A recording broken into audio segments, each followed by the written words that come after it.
Hello everyone, long time no see. Today I got something pretty cool. Not as useful as it might look at first. I'll explain why in a bit, but it's still a pretty cool little mechanic. And I do plan on using this to at least create something special. And hopefully, if that goes to plan, you'll see in a bit. But I decided to create this little fun contraption. So there's a thing called a smart piston, which is very easy to make. All you really need is some simple redstone. And what it is basically is a piston that, when there's a block in front of it, it pushes it away. So, there's lots of uses for this. And then there's another term called a hipster contraption, and that is when something is completely hidden. All the redstone is hidden flat with the ground, and there's nothing. And it's not flush, because flush would be something like this or like this. If you had some extender, hipster would be completely out. So I decided to see if it was possible to create a hipster smart piston. So you place a block here, it somehow detects it, and it pushes away. And I actually had created one of these using a very similar, well, the same mechanic as this one, but not done as cleanly. And the reason why I can do it so simply now is because uh, Baden found a method of creating the redstone update detector, which is what detects the block up here. And he created a way that is a lot simpler and easier to use.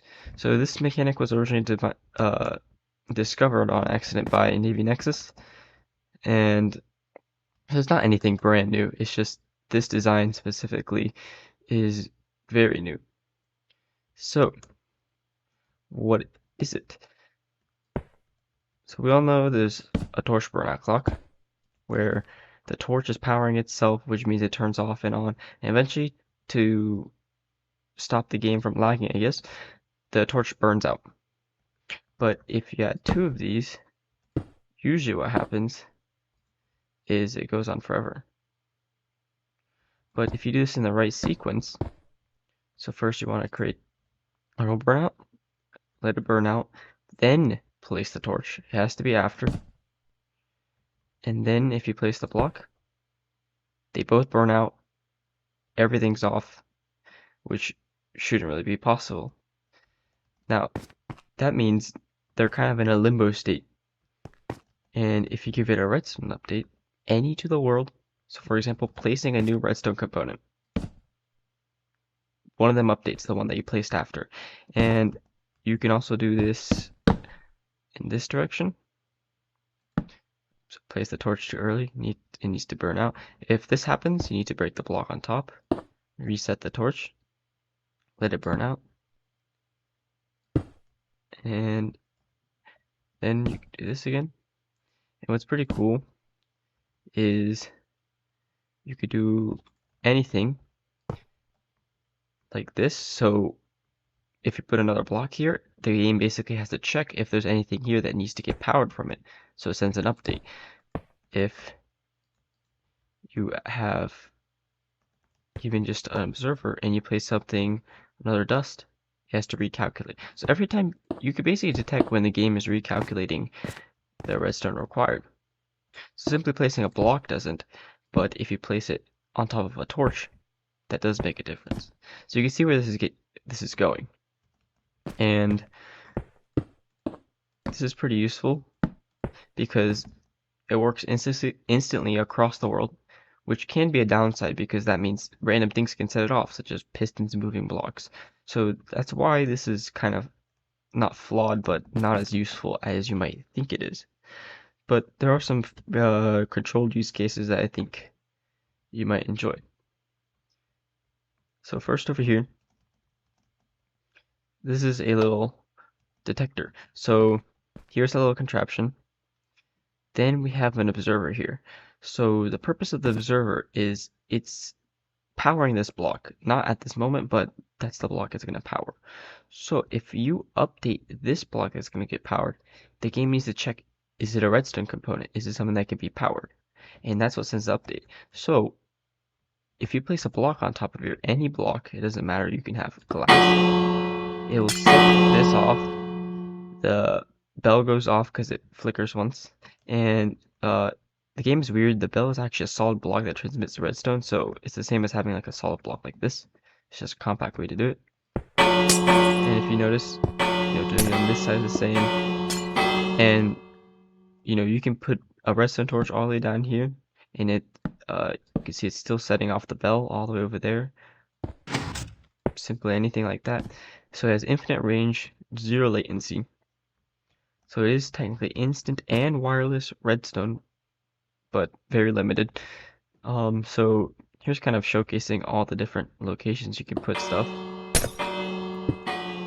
So you can detect a lot of things, because if you had, for example, a wall like this, you can do a lot of things like, did someone place a block here or did someone mine it? And so it could have some cases like that, but keep in mind that random things can set it off. And here is, a repeater where, it needs to check if it's being powered, but doing it all the way down here also works.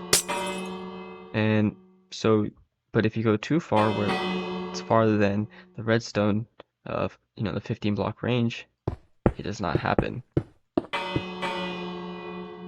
So, this is a simple 3-block detector.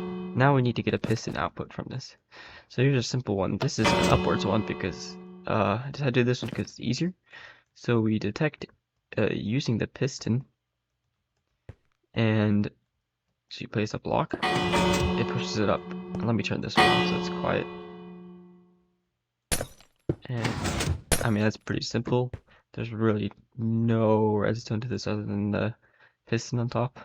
And it's pretty cool. And this one here, this is the one that I made first. Well, it's like probably the 8th iteration of this. It was bigger before, probably like a 8x2x6 block contraption, but now it's, nice little cube. You place any block here. Oh, I need to turn this one off and unlock this one. I have them, locked here. If you power the base block, you could turn them off. Only that, or else it'll mess it up. So because they're all linked, anything will set all of these off, and you can see they're all updating each other, and bad things happen.